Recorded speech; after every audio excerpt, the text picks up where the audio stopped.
여러분, 히포크라테스라는 사람 기억나시죠? 히포크라테스 선서, 의사 선생님들이 하지 않습니까? 그가 한 말 중에 이런 말이 있습니다. 인생은 짧고 예술은 길다.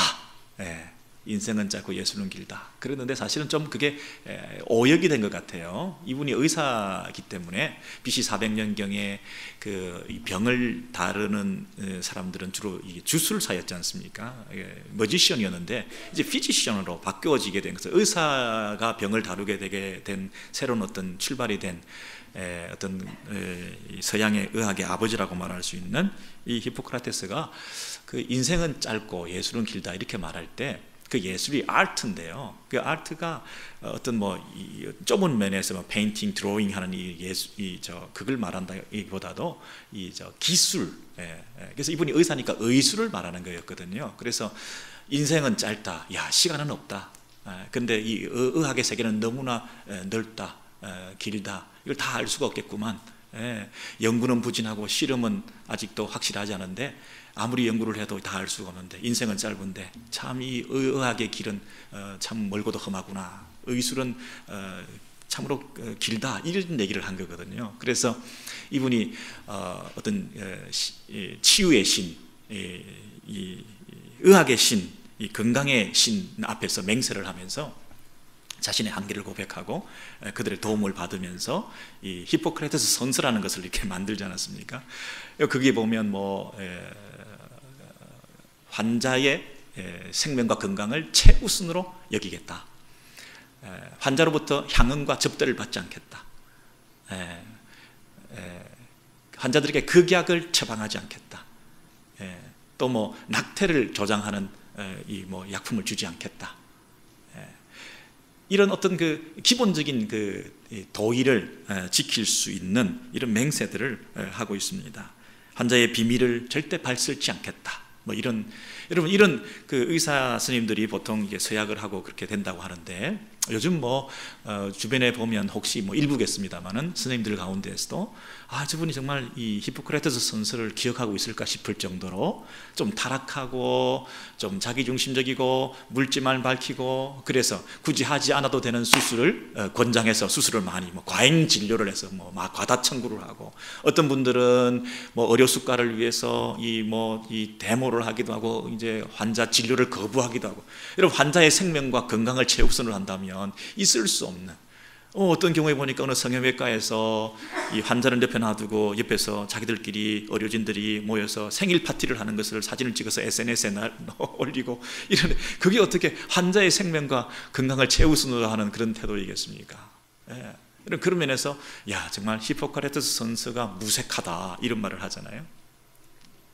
그래서 제 헌신 다시 한번 그 서약 앞에 서는 것 그것이 의사 선생님들에게도 필요한 것 아닌가 이렇게 말을 하는데 여러분 제 헌신이 필요한 사람이 굳이 의사 선생님 뿐이겠습니까? 유독 우리 남편과 아내들은 어떻습니까? 이 부부가 서로 결혼할 때 서약했을 때 그 순간 기억나십니까?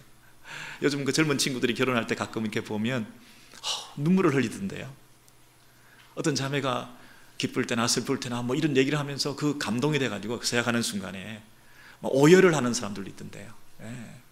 여러분 그 첫 마음으로 돌아가서 여러분 정말 지금 우리의 부부 생활이 좀 어떠신지 모르겠습니다만 여러분 목사는 어떻습니까? 처음 안수 받을 때 하나님의 콜링을 받고 신학을 졸업하고 하나님 앞에 생명을 걸고 헌신하기로 다짐하면서 안수 받는 목사 안수식에 그때 그 기분 금식을 하고 그 안수식을 준비하고 여러분 장로 직분을 받고 권사 직분을 받고 안수집사 직분을 받고 여러 성도로서의 세례식을 거행할 때 그 느낌 어떻습니까? 물에 빠졌다가 물에서 다시 올라오는 여러분 그래서 죽었다가 다시 살아나는 예수 이전의 생명은 이제 예수 이후에 새로운 생명이 열렸다고 하는 그 감격과 감동의 현장 그 세례 증서를 받을 때 서약할 때 여러분 그 상황으로 돌아간다면 우리가 재헌신이 가능하지 않겠습니까?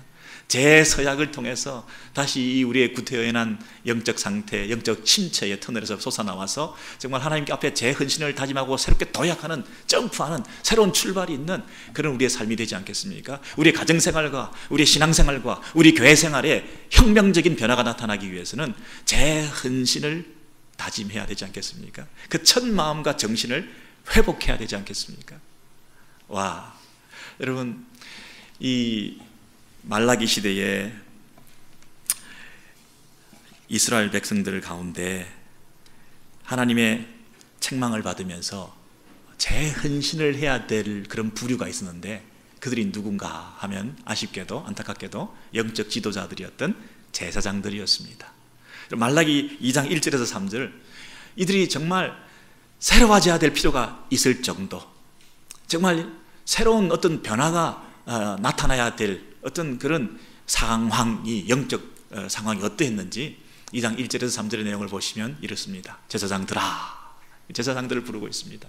예, 여러분, 하나님께서 하시는 말씀입니다.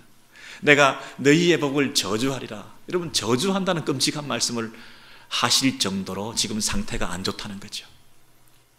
그런데 하리라 미래형으로 썼다가 내가 이미 저주했다 이렇게 완료형으로 지금 현재 저주했다 이렇게 말하고 있습니다. 그만큼 상황이 안 좋다는 것입니다. 내가 저주하리라 그랬는데 내가 지금 너 저주받아 마땅하다. 내가 저주하리라, 아니야 지금 너 상태 보니까 내가 못 봐주겠다. 너 저주받아 마땅해. 너의 현재 모습이 이래.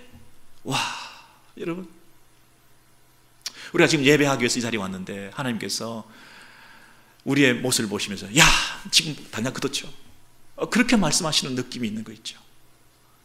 이런 상처와 아픔을 주는 이런 너무 센 말씀을 우리 하나님께서 왜 하실까요?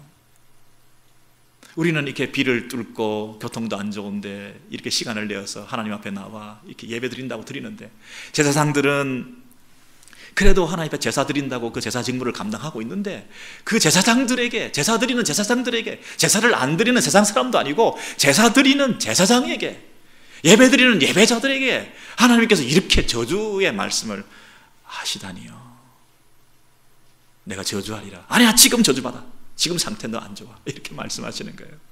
저와 여러분의 영적 상태를 한번 점검해 보시기 바랍니다. 아픈 마음을 가지고 한번 돌아보시기 바랍니다. 보라, 내가 그 저주의 내용입니다. 너희의 종자를 견책할 것이요. 여러분, 종자라고 하는 것은 두 가지 설명이 가능한데, 씨, 곡물, 씨를 말리겠다, 헌물을 못 받게 하겠다, 이제 경제적인 핍박함이, 핍절함이 있을 것이다, 이제는 배고플 거다 너희들, 이렇게 말씀하시기도 하고, 또 한 가지는 너희의 자손들을, 개역 개정판에는 자손이라고 번역을 해놨어요. 너희의 자손들을 내가 가만 안 내버려 두지 않을 거다. 네가 지금 이 모양인데 네 자손이 복을 받겠냐? 네가 하나님 앞에서 바로 서지 못하고 이렇게 영적인 죄악상에 빠져 있는데 네 자녀들이 복을 받겠냐? 이렇게 너무나 충격적인 말씀을 하면서 그 다음 말씀이 더 희한한 말씀인데요. 곧 너희의 절기에 희생해. 야, 이런 비속어가 성경에 막 나와 있는데요. 얼마나 리얼합니까? 얼마나 이게 하나님께서 우리에게 책망하시는 그 마음을 우리가 읽을 수가 있습니까? 고상하게 이 말을 인분, 배설물 바꿀 필요가 없는 것 같아요. 여러분, 그 동물들을 제사를 드릴 때 짐승을 잡으면 그들이 흘리는 분비물들이 있고, 그 내장 안에 있는 이런 그 내용물들이 있습니다. 그리고 더럽고 배설되는 그런 짐승을 잡을 때 보면 그 주변에 더러운 것들이 막 가득 있습니다. 냄새나는 그런 것들, 그것을 제사장의 얼굴에 발라버리겠다 이렇게 말하잖아요. 아니 세상에, 너희 절기에 희생의 똥을 너희 얼굴에 바를 것이다. 그 제사 드리지 마라. 제사 역겹다. 그 희생의 제사의 제물의 그 악취보다 네가 더 악취가 난다. 그렇게 말씀하시는 거죠. 그러면서 너희가 그것과 함께 제하여 버림을 당하리라. 완전히 너의 그 생명도, 너의 그 제사장 직분도 아무 소용이 없다. 내가 다 없애버릴 거다. 그렇게 너무나 충격적인 말씀을 하고 있습니다. 여러분, 이 시간 우리가 예배 드리러 왔는데 이 비유를 들어서 목회자가 예배를 인도하고 있는데, 야, 너 얼굴에 똥이나 발라. 니나 잘해. 너 때문에 성도들이 다 예배 못 드려. 너 때문에 성도들 전체의 예배가 망가지고 있어. 네가 바로 해야지. 쇼하지 마. 우리가 헌신하기 위해서 헌물을 준비해서 봉투에다가 체크와 지폐를 가지고 왔는데 다 찢어버리면서 우리 얼굴에 집어던지면서 이걸 헌물이라고 가져왔니? 그게 똥을 쳐바르는 것 같은 이런 모욕적인, 이런 반응을 하나님이 하신다고 그러면 여러분은 어떻게 해야 되겠습니까? 이 몸둘 바를 몰라서 이 예배가 정말 어떻게 드려야 되겠습니까? 이제는 우리는 끝난 거 아닙니까? 하나님께서 이렇게 진노하시고 저주하시고 우리 후손들까지 벌하신다고 하셔서 이제는 끝난 거 아닙니까? 이제는 자포자기하는 수밖에 없지 않습니까? 다른 분도 아니고 하나님께서 이렇게 우리의 영적 현재 실상을 진단하시면서 거기에 걸맞는 저주를 내리시고 벌을 내리셨는데 이제는 우리는 끝난 거 아닙니까? 더 이상 소망이 없는 거 아닙니까? 우리를 제하여 버리겠다, 똥보다 더 못하게 이기겠다, 이렇게 얘기를 하는데, 우리는 절망 아닙니까? 그런데요, 놀라운 것은 하나님께서 우리 가운데 새로운 회복과 갱신과 또 새로운 출발을 하실 수 있도록 초청하시는 음성이 여기에 숨어 있다는 것입니다. 여러분, 의사 선생님들이 이제 살 날이 멀지 않았습니다. 우리가 이렇게 진단을 하신다면 참 절망이지요. 육신의 병은 너무 늦었다. 이제는 방법이 없습니다. 고칠 수 없습니다. 남은 시간이 얼마인지 알 수가 없습니다. 이제는 수술해도 소용없습니다.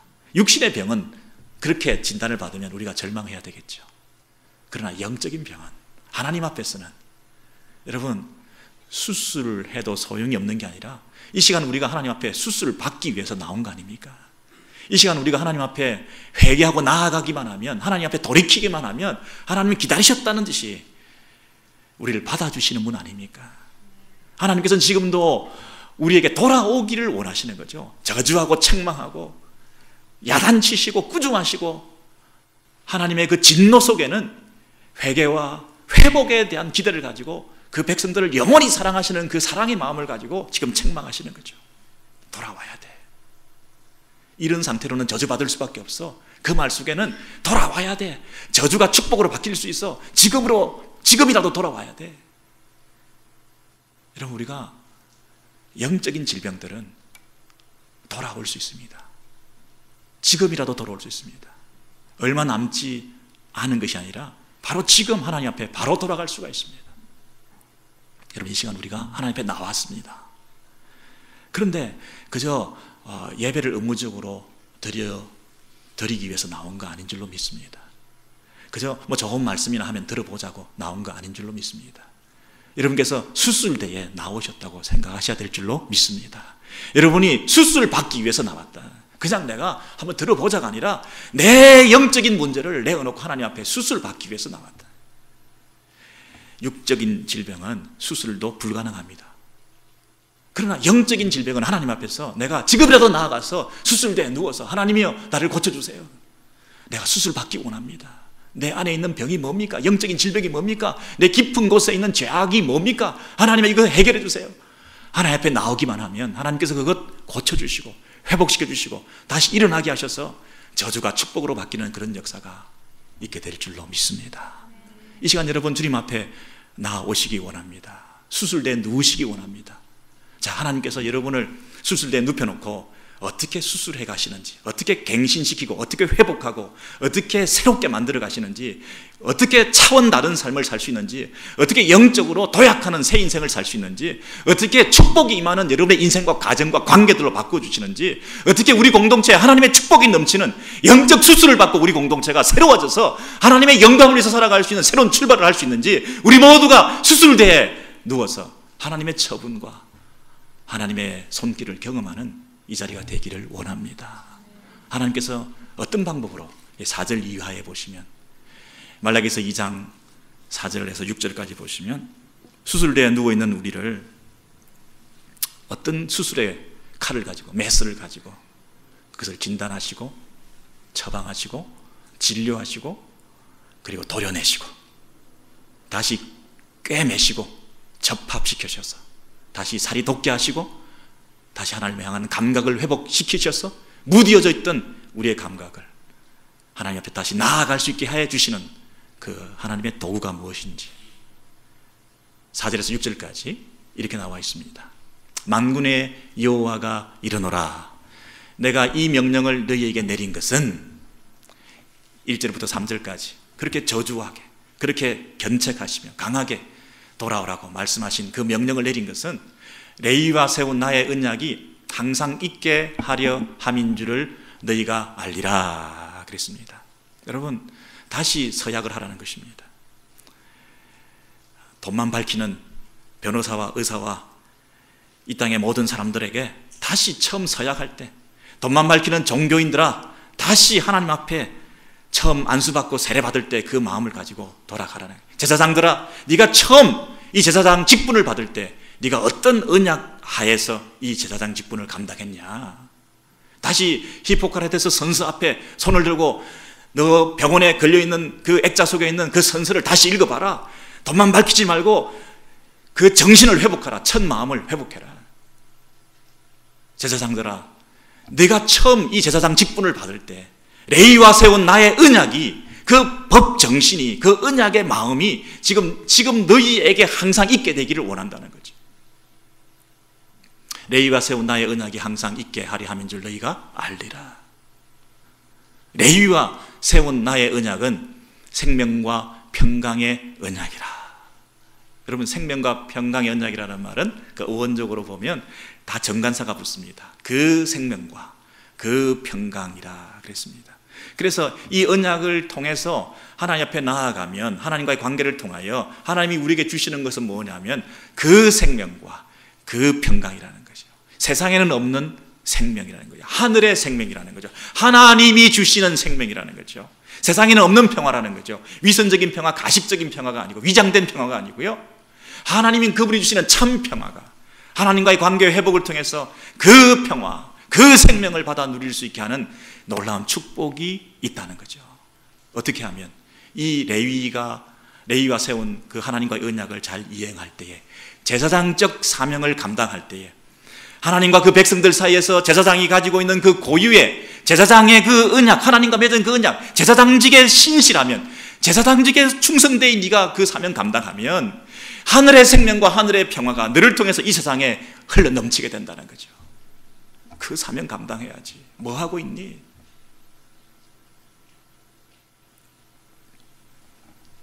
의사가 사명 감당하면 환자들을 살리는 거 아닙니까? 환자의 생명과 건강을 최우선으로 생각하면 그 환자들에게 과다 진료하고 과잉으로 청구하고, 환자가 몸이 망가지더라도 자꾸만 진료받게 하고 수술받게 하고 그럴 수가 없지 않습니까?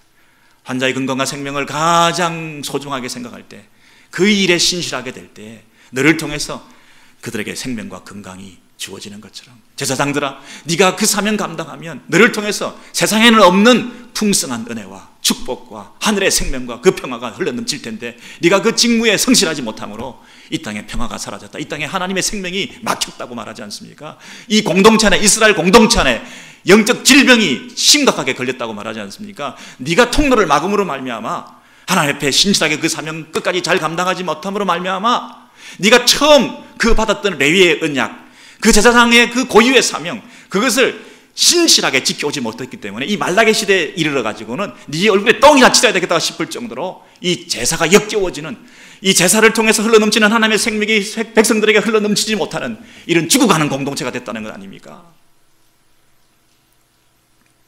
생명과 평강의 언약이라. 그가 나를 경외하고, 여러분, 그가 나를 경외하고 내 이름을 두려워하였으며, 제사장이 해야 되는 일은 두 가지가 있는데요, 첫 번째는 하나님을 경외하고 두려워하고 내 이름을 두려워하고, 또 한 가지는 뭡니까? 많은 사람을 돌이켜 죄악에서 떠나게 하였느니라.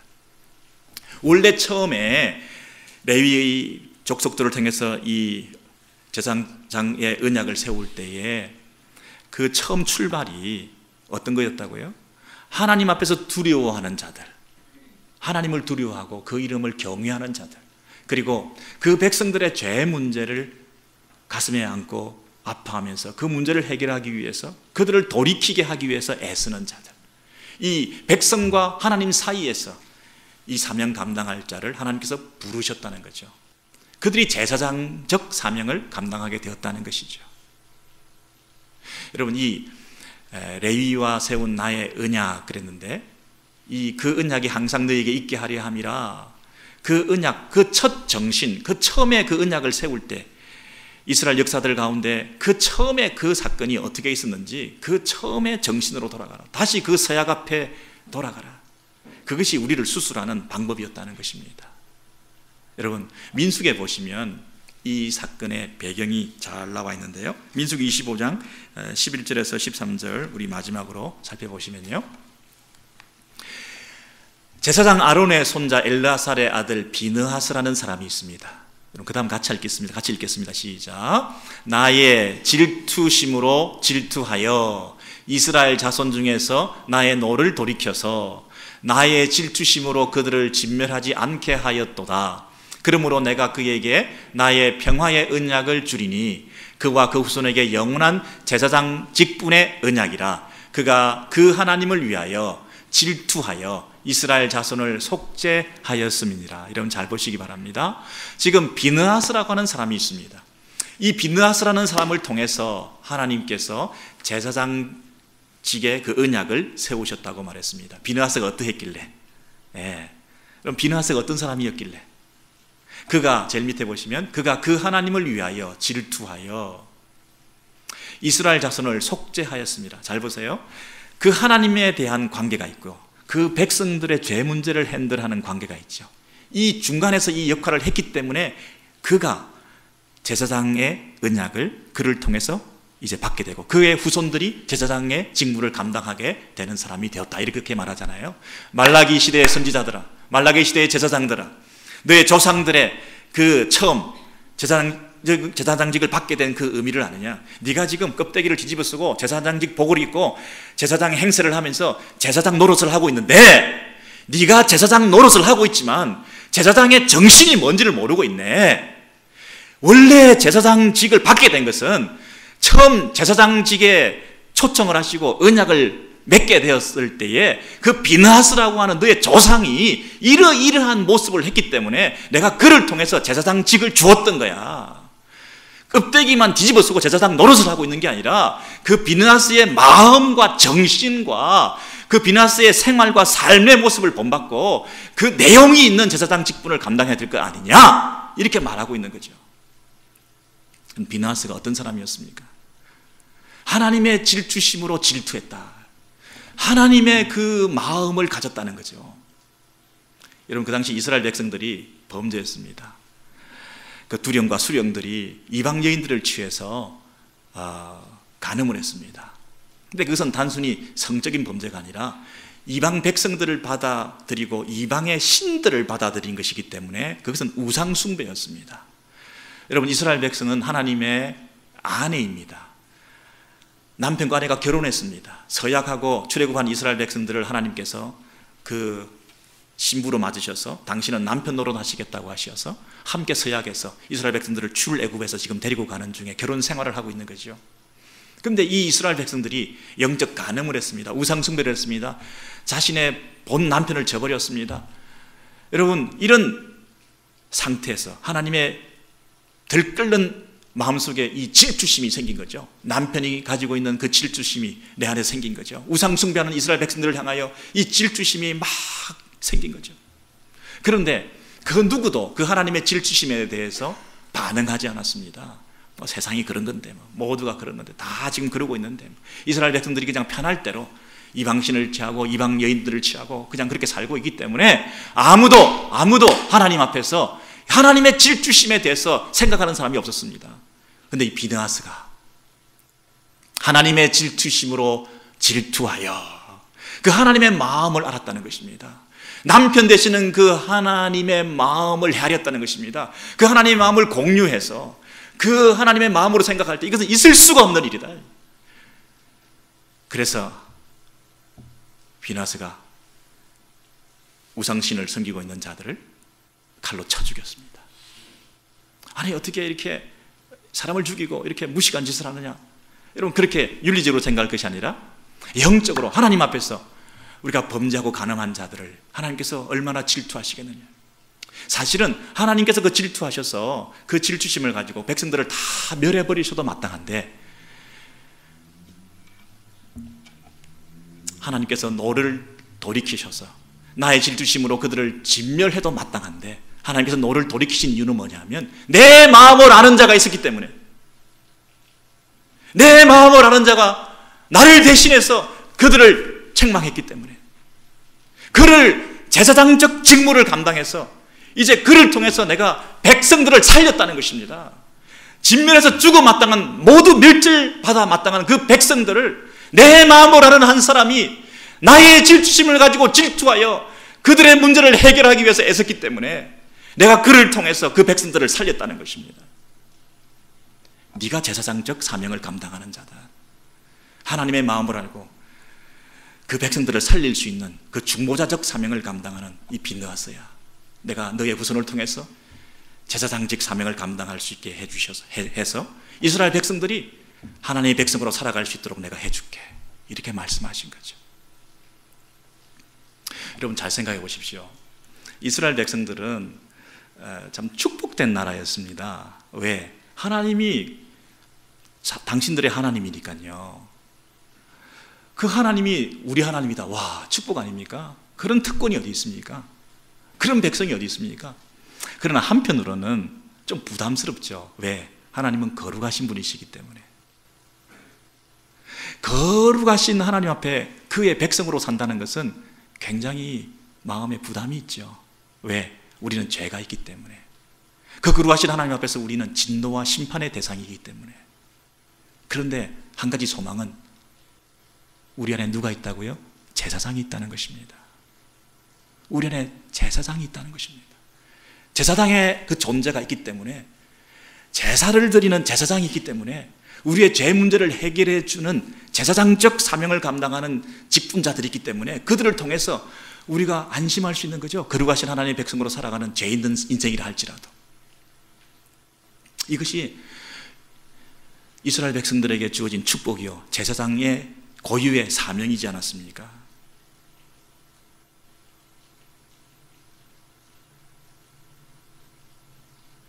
어떤 사람은 뭐 그렇게 제사를 드려야 되나 이렇게 생각하는 사람도 있을지 모르겠어요. 세상 사람들은 아무도 제사 드리지 않거든요. 구약시대 이스라엘 백성들을 왜 다른 나라 사람들이 제사 드렸습니까? 하나님 앞에 제사 드리지 않았죠. 이방신을 섬겼죠.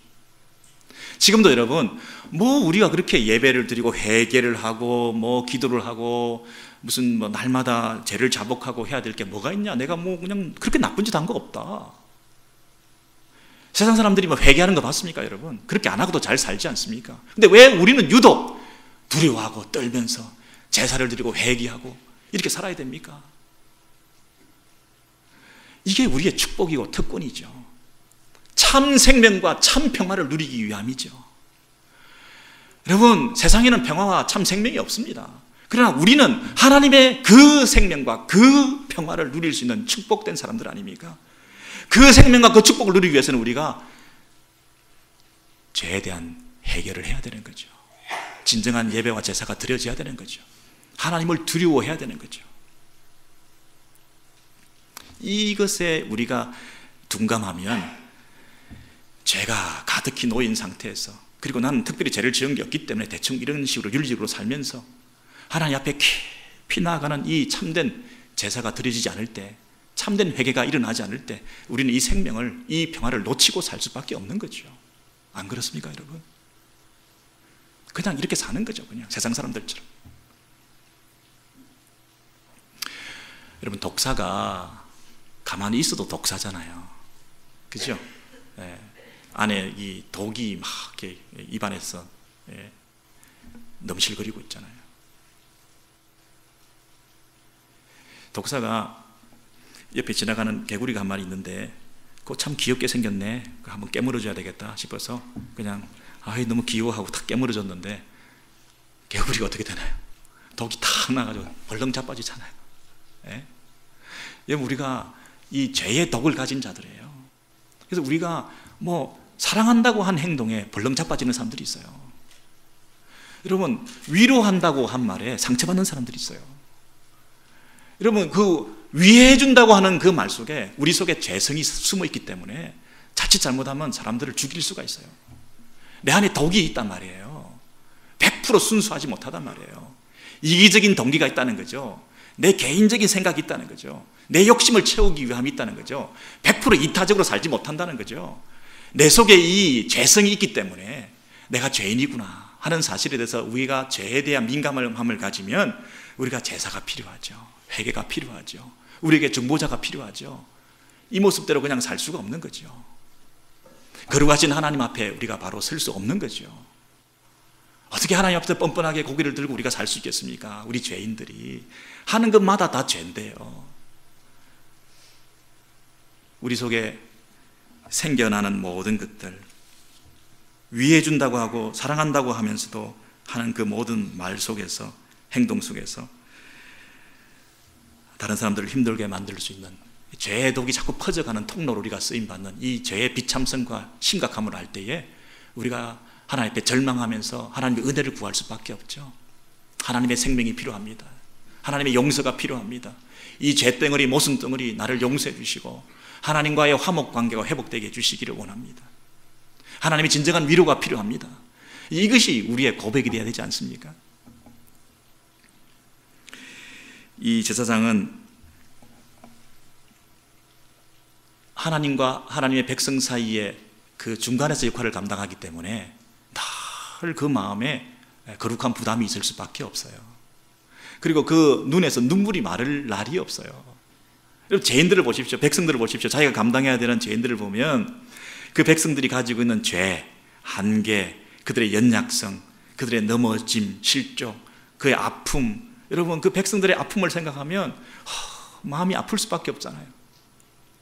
그리고 하나님을 이렇게 바라보면 그 하나님의 거룩하심, 그 하나님의 질투하는 마음, 그 하나님의 이름의 그 두려움들을 생각할 때 그 거룩에 대한 사모함으로 그 거룩에 이르지 못하는 나의 한계를 생각하면서 우리가 울 수밖에 없죠.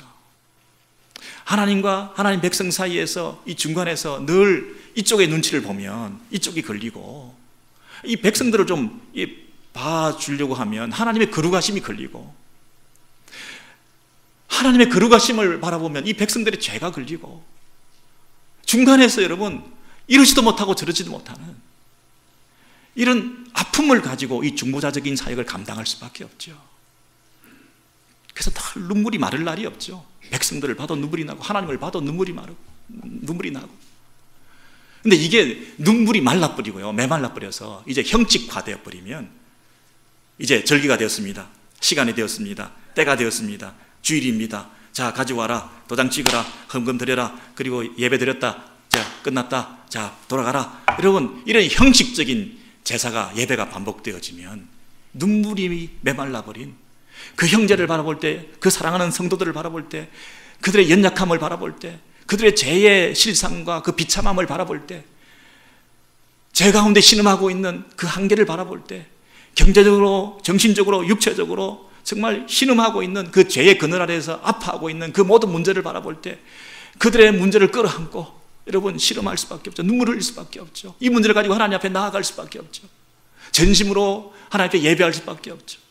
하나님의 그 거룩하심을 생각하며 하나님께 이렇게 생각하실 텐데, 하나님의 그 질투하심은 우리를 향하여 정말 하나도 허용하지 아니하시고 죄에 대해서는 용납하지 아니하시는 하나님이신데, 이렇게 흠이 많고 이렇게 문제가 많은 우리가 이런 예배를 드릴 때, 저렇게 허술한 예배를 드릴 때 안타까움이 있죠. 하나님 앞에서 죄송함으로 울 수밖에 없죠.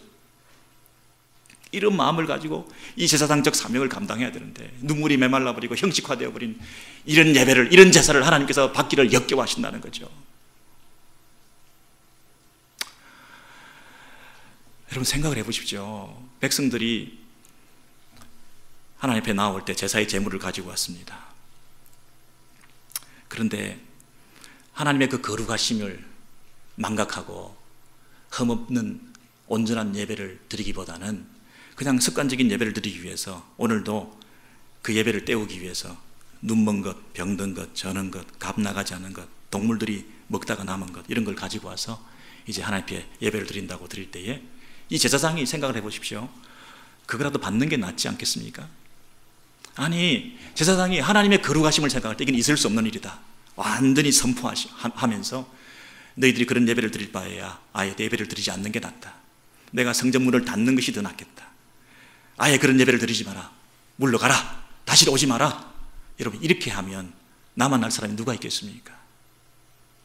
제사장이 생각할 때 그나마 오는 이 성도들의 발길을 어떻게 물리치겠습니까? 그나마 들고 오는 그 헌물들을 어떻게 버리라고 그러겠습니까? 보잘것없다고 개에게나 주라고 얘기하겠습니까?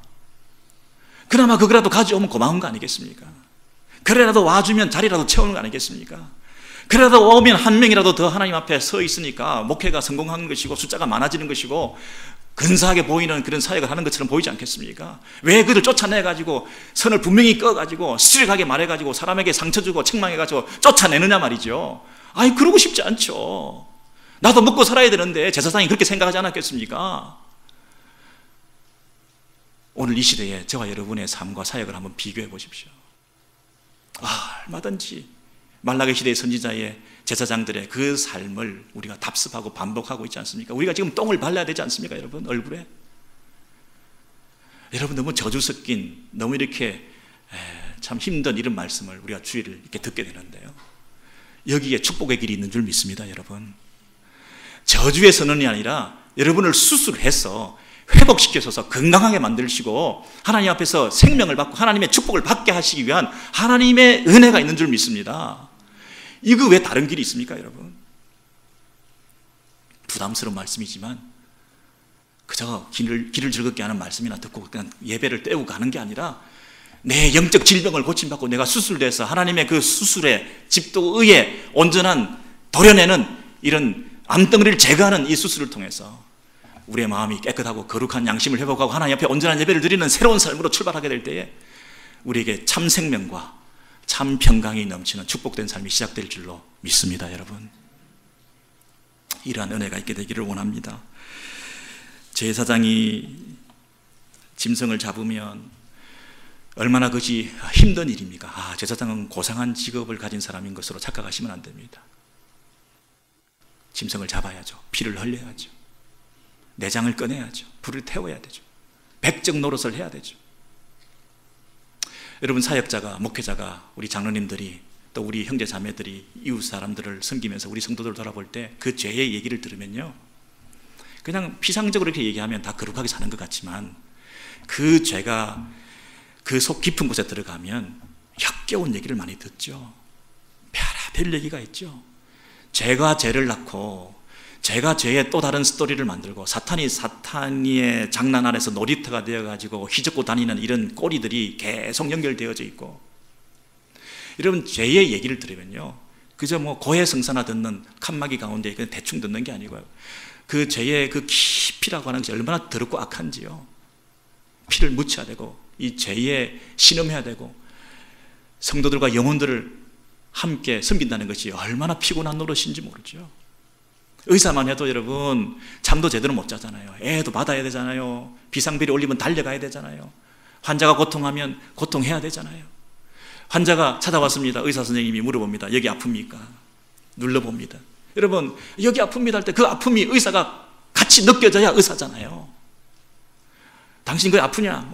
나는 아무 상관없다. 그런 거 아니잖아요. 환자가 아픕니다. 거기가 아픕니까? 여기도 아픕니다. 그 아픔이 같이 전달될 때 그 진정한 의술이 이루어지는 거 아닙니까? 회복이 있는 거 아닙니까? 우리 사랑하는 성도 여러분, 이런 중보자적인 제사장적 사명을 감당한다는 것은 그 하나님 앞에서 신실하고 그 하나님의 거룩하심 앞에 두려워하고 떨고 하나님의 질투심으로 질투하고, 많은 사람들이 다 괜찮다고 그랬지만 비나서 한 사람이 그 하나님의 마음을 헤아렸어. 그 하나님의 마음을 만족시켜드리면서 그 사명 감당했을 때에 그 비나스를 통해서 하나님의 역사가 그 공동체 전체에 임하여 그 백성들이 다 구원받고 회복되고 죄로 돌이키는 하나님의 용서를 받는, 하나님의 진멸 가운데서 다시 회복될 수 있는 유일한 길이 그 한 사람의 제사장적 사명 감당함을 통해서 하나님의 마음을 헤아리는 그 마음으로 사역했던 그 사역을 통해서 모든 백성들을 살리지 않았습니까? 여러분, 이 마음을 가지셔야 되는 거죠. 사역자가, 목회자가, 우리 직분자들이. 여러분, 이제 만인 제사장들이잖아요. 예수 그리스도의 피값으로 구원하여 주시고 온전한 십자가의 제사를 드리고 난 다음에 우리 모두가 하나님께 나아갈 수 있게 되었지 않습니까? 우리 모두가 제사장적 사명을 감당할 수 있는 왕같은 제사장이 되지 않았습니까?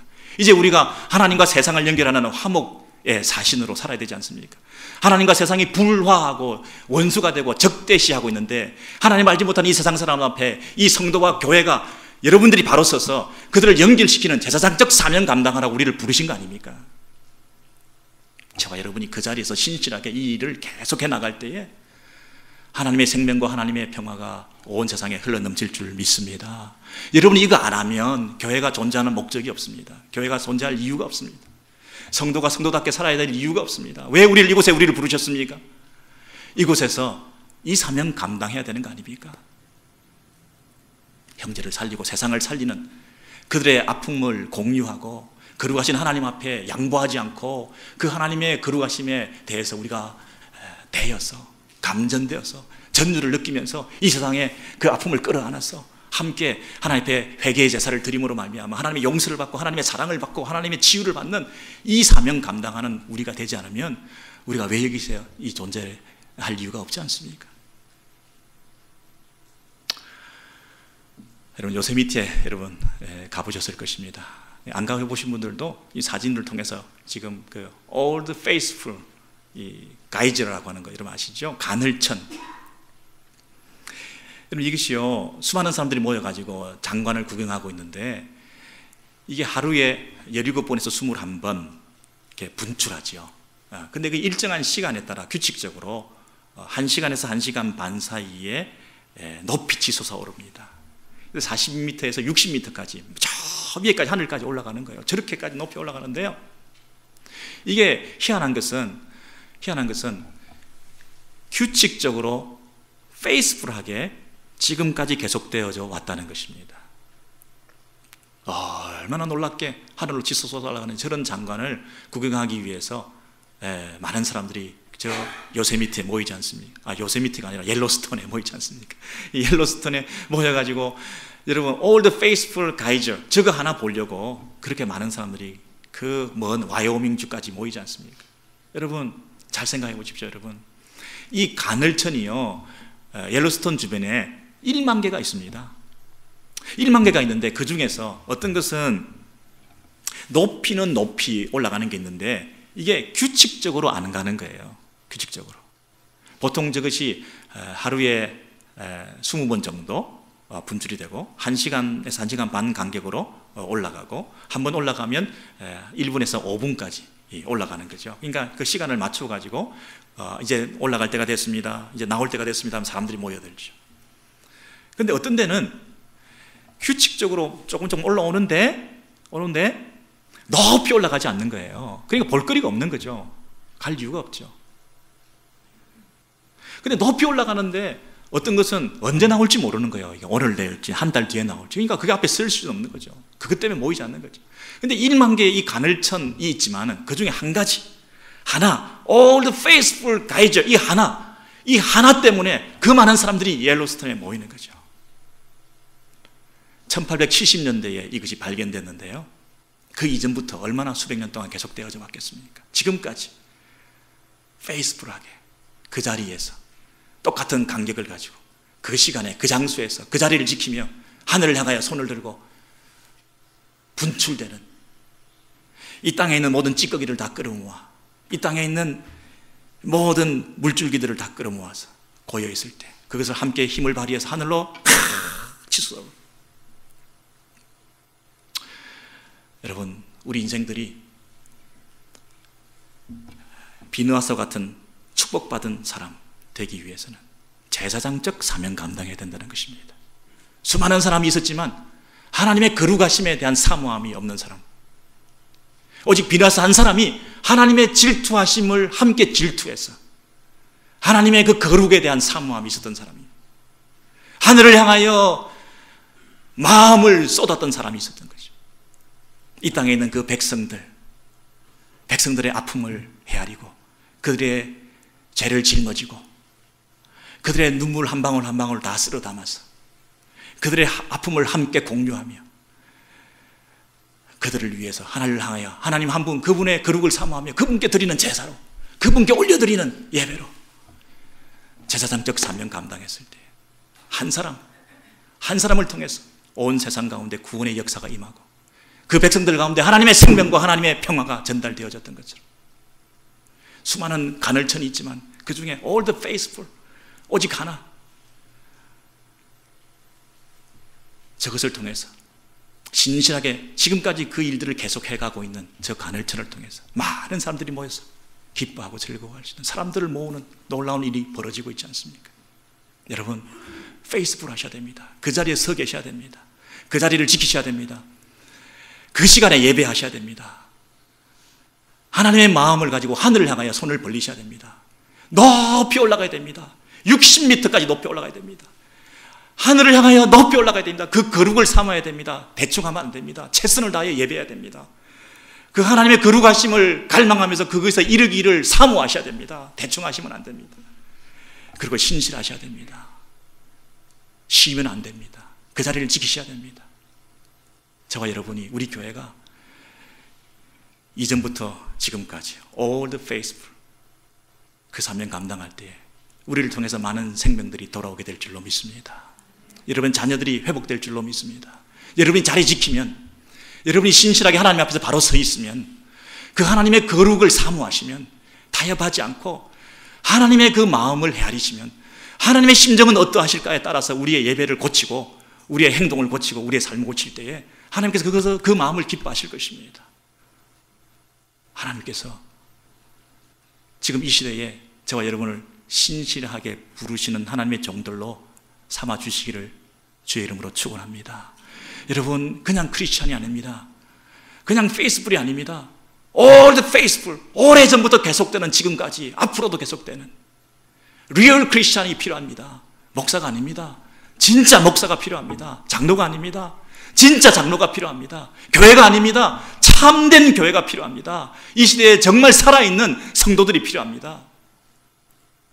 그래서 진짜로 all the faithful, 계속되는, 지금도 내일도 우리와 함께 하시는 그 하나님 앞에 신실하게 서서 그 백성들의 아픔을 감사 안고 하나님 앞에 나아가는 이 중보자적, 제사장적 사명 감당해서 저와 여러분이 살고 우리 교회가 살고 우리의 자손 만대가 복을 받는, 우리 때문에 우리 자녀들이 저주받는 일이 아니라 우리 때문에 우리 자녀들이, 우리 자손들이 복을 받는 축복의 역사가 이루어질 수 있도록 주님 앞에 다시 한번 마음을 새롭게 하셔서 기쁨으로 감사함으로 달려가시는 저와 여러분 되시기를 주의 이름으로 소원합니다.